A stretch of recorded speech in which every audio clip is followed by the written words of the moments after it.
Okay, so have you ever, like, I don't know, picture yourself in one of those futuristic flying car things? Oh, yeah. Like just zipping over traffic, everyone else is stuck and you're. Yeah. It sounds like, Like the Jetsons. exactly, like something out of, science fiction. But Right. the future is closer than you think. And It is. It is. we're gonna break it all down today. You send over some really fascinating articles on those very same flying taxis, electric vehicles, AI. It's a lot, but It's all happening. it's all happening right now. So we're diving into all of that today, so buckle up because things are about to get. It's going to be a wild ride. It is going to be a wild ride. That's right. What I think is so fascinating is that these things, they seem so different, right? Flying taxis, AI, but they're really all part of the same, I don't know. Tapestry? Yeah, tapestry. It's like they're all weaving together to reshape the world, and we get to see it happen, We're watching it unfold. Exactly. Yeah. So, okay, let's talk about those flying taxis for a second. Remember that scene in Blade Runner? I do. With the cars flying around the buildings? Yes. Yeah, so cool. I always thought that was such Hollywood magic. Right. And so, I don't know, fantastical. But get this. It's closer to reality than we think. It really is. Toyota's partnering with Joby Aviation. I read about that. And they are not messing around. No. It's such a cool example of two, like, titans of their industries coming together. You got Toyota, they're like the kings of cars. Right. And then you've got Joby. They're these, like, aviation pioneers. And they're not just throwing money at the problem. Right. They're, like, elbow to elbow figuring out how to make these things actually work. Like, Toyota's engineers are right there with Joby's team, refining everything. Aircraft parts, battery tech. And to your point about throwing money, they're not. They invested $500 million. $500 million, yeah. That's not messing around. No, that is a serious commitment. It really is. And it makes you realize this is big. This is huge. This isn't like a pet project for them. They're going all in. This is like cell phone level. Right, like when the internet came on the scene. Internet, exactly. This is everything changed. It's paradigm shift time. Totally, yeah. And one of the things that really struck me, and I think you pulled this out of one of the articles, was how quiet these Joby aircraft are. Oh, yeah. I mean, they did these test flights over New York, right? Yeah. And people were saying they were super quiet.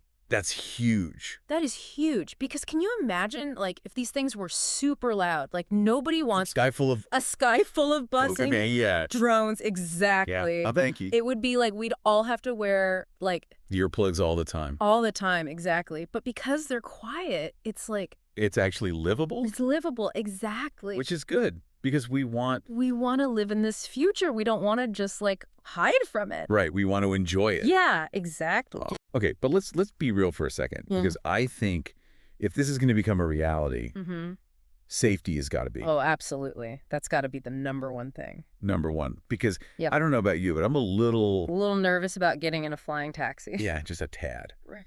So... Right. I mean, how do we get over that hump? Well, I think that's where Toyota's reputation really comes in. Right. Like, they're known for reliability, right? They are, yeah. They're safe.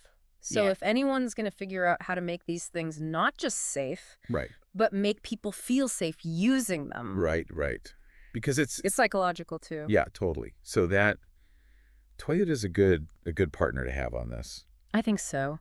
And, even the FAA seems pretty optimistic. Yeah, like about how quickly these aircraft could get certified, like the regulations and all that. That's actually really reassuring to hear. It is. It means it's not just some, like, pipe dream. Right. Like, the people who actually make the rules are like, okay, this could actually happen. And they're taking it seriously. Yeah, exactly. Wow, okay, it's easy to get caught up in the excitement of all of it. Right, for sure. And...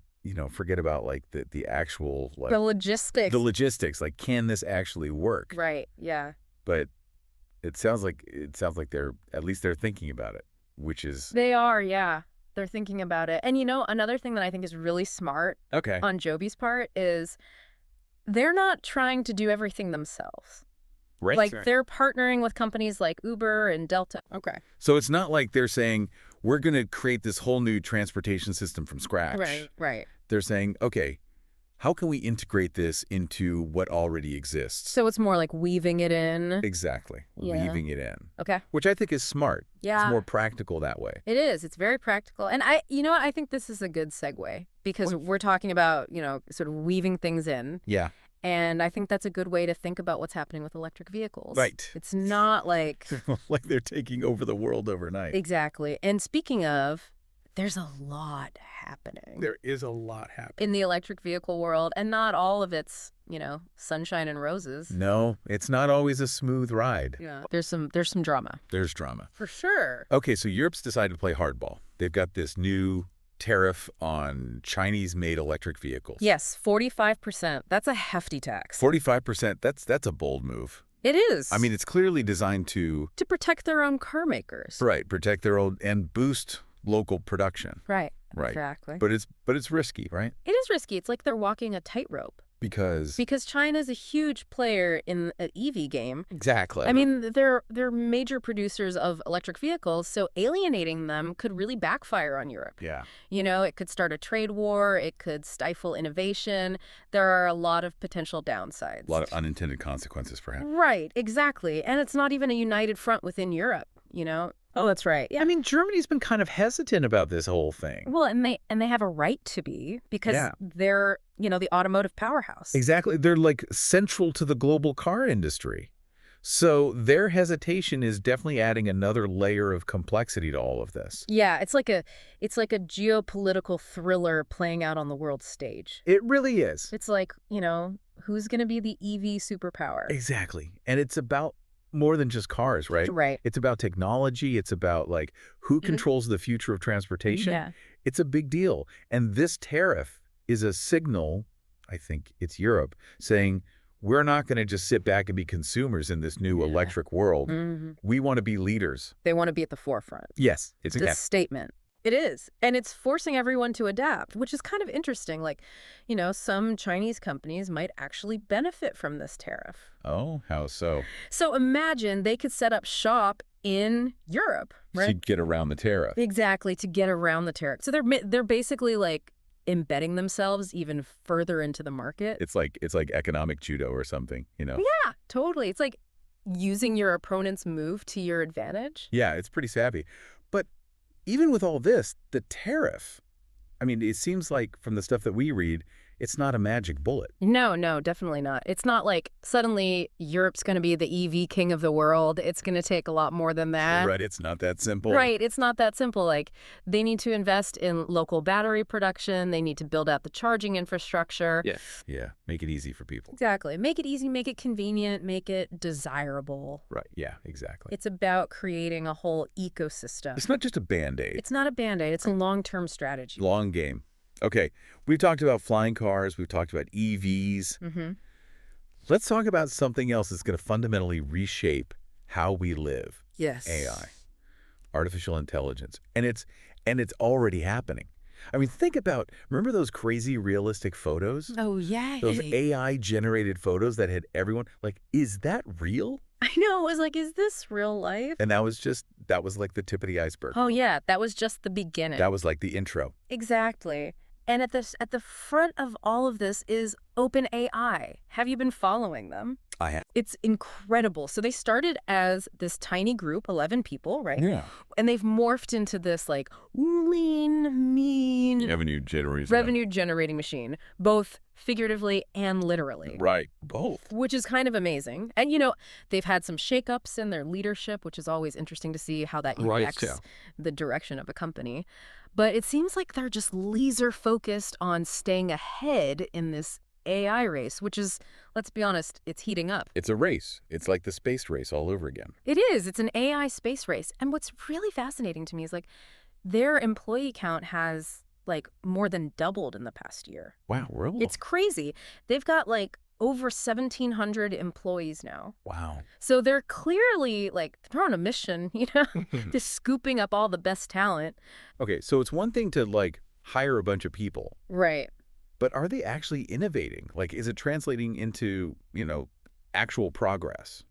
It's a good question, and I think the answer is yes. I mean, they're constantly rolling out new stuff, products, services, each one seems more impressive than the last. It's moving so fast. It's moving so fast. And I think what's important to remember is that this isn't just about algorithms and data centers. Right, right. This is about, like, reshaping society as we know it. Exactly. Like, this is big picture stuff. It's big questions. Yes, big question. Like, what does it even mean to be human in a world where, AI can do so much? Right. And there's a lot of different opinions on this, right?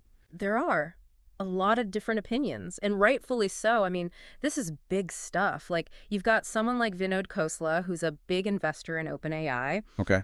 And he sees AI as a force for good, right? Like a way to democratize wealth, to level the playing field, create opportunities. Mm-hmm. But then you've got others who are like, whoa, hold on a second. What about job displacement? What about algorithmic bias? What about machines becoming sentient? Like, these are all valid concerns, and it's not like there's an easy answer. Right, and that's why we're having this conversation. Exactly. Because we need to be talking about this. We need to be thinking about these things because it's not just some, like, science fiction movie. Right. This is our reality. This is happening right now. It is. It is happening right now. So we've covered flying taxis. We've covered the EV revolution. We've talked about AI. It's a lot. And that's just, scratching the surface very of what's happening. But there's another company, well, a person, really, that's been in the news a lot. Okay.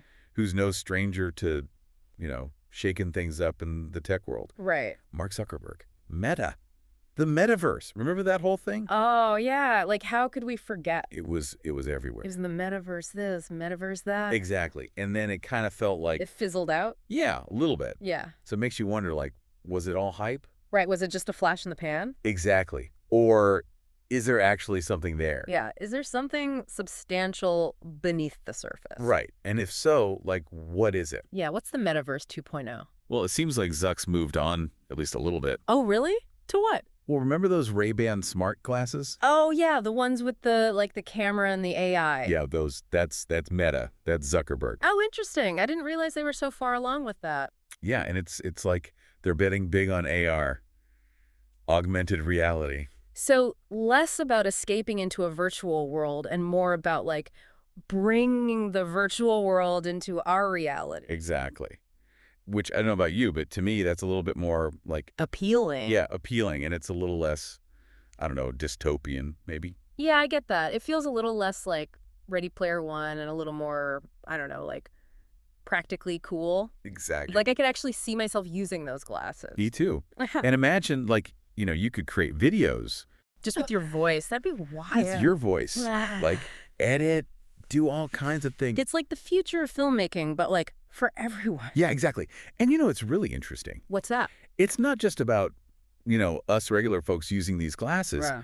They're going after, like, filmmakers, designers. Oh, wow. So, like, integrating it into professional workflows. Exactly. It's not a separate thing. It's like, how do we weave this into... Do what we're already doing. Exactly. That's smart. It's like they've learned from the whole metaverse, like, standalone thing. It's like Metaverse 2.0. Yeah, Metaverse 2.0. More integrated, more grounded. Yeah, for sure. But I do have to say, when you start talking about AR and, like, blurring the lines between what's real and what's, computer generated. Right, right. It makes you think about the implications. It does. Like, are we going to have to worry about, like, misinformation on a whole other level? Oh, absolutely. Deep fakes, but, like, for everything. Exactly. It's like seeing is no longer believing. Right, right.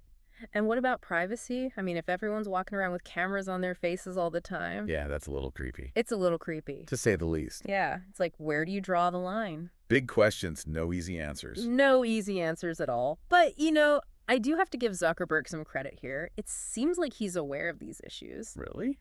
Yeah, like, his approach to AR seems a lot more cautious, more measured than his whole, like, full steam ahead into the metaverse thing. So he's, like, dipping his toes in the water first this time. Yeah, instead of just, like, cannonballing in, which honestly might be for the best. Maybe.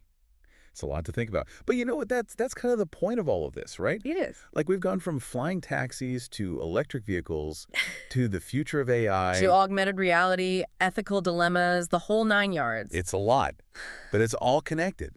And it's all happening right now. It really is. The future's not some far-off thing anymore. It's unfolding right before our eyes. It's pretty wild. Yeah. And honestly a little bit inspiring, don't you think? It is inspiring to think that we get to be here for all of this, to witness these changes, to be part of shaping what comes next. Exactly, Yeah. because it's not pre-programmed, right? Yeah. The future, it's not like set in stone. Yeah. We get to make choices. We do. And those choices matter. Every decision we make, individually and collectively, contributes to shaping the future. So, to our listener out there, thanks for coming along on this wild ride with us. Yeah, thanks for being part of the conversation. Keep asking those big questions, stay curious, and remember, the future is what we make it.